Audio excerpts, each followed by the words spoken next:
জীবনে তো বহুত ভিডিও দেখছেন, এরকম ভিডিও মনে হয় কমই দেখছেন। ভিডিওটি দেখলেই বুঝতে পারবেন। কি নতুন বউ বাপের বাড়ি থেকে খাট পালং কি নিয়ে আসলে? কি মা, শ্বশুর বাড়িতে গেলে কি খাট পালং নিয়ে যেতে হয়? তাহলে আমি যে শ্বশুর বাড়িতে গেলাম আমাকে তো বললে না খাট পালং নিয়ে যাইতে। তাহলে এরপরে যখন যাবো শ্বশুর বাড়িতে আমিও খাট পালং নিয়ে যাব। তাহলে গয়নাগুলো দাও আমার কাছে, আমি তুলে রেখে দেই। মা, আমার বোনের গয়নাগুলো কি আমার বোনের কাছে না আমার বোনের শাশুড়ির কাছে? কেন তোর বোনের কাছে?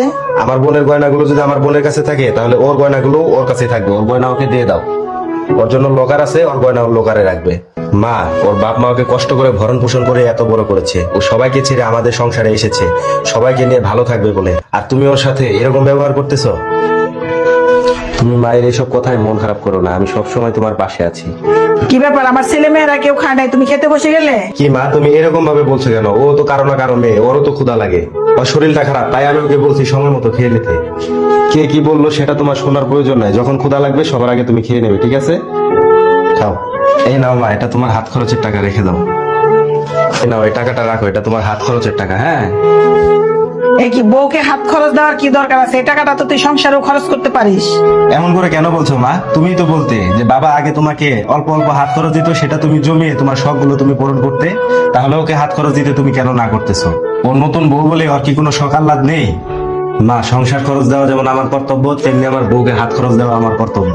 এই টাকাগুলো তুমি তোমার নিজের ইচ্ছা মতো খরচ করবে, আর যদি কিছু বাঁচে তাহলে তুমি বাড়িতে পাঠিয়ে দিও, ঠিক আছে? এই নাও মা, বোন আর তোমার জন্য গিফট নিয়ে এসেছি। ঠিক আছে বাবা, এটা তোর বোন পেলে অনেক খুশি হবে।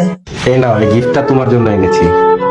কি ব্যাপার, বউকে গিফট দেওয়ার কি দরকার আছে? বাড়িতে কারো আপদ বিপদ অসুবিধা হইলে তখন তো টাকাটা কাজে লাগতে পারে। এমন করে কেন বলছো মা? আমার বোনকে যদি আমার বোনের জামাই কোনো গিফট দেয় তখন কি তুমি তাকে না করবে? আমার বোন যেমন খুশি হবে তুমিও তেমন খুশি হবে। তেমনি আমার বউকে মাঝে মাঝে গিফট দিয়ে খুশি করা আমারও এটা দায়িত্বের মধ্যে পড়ে।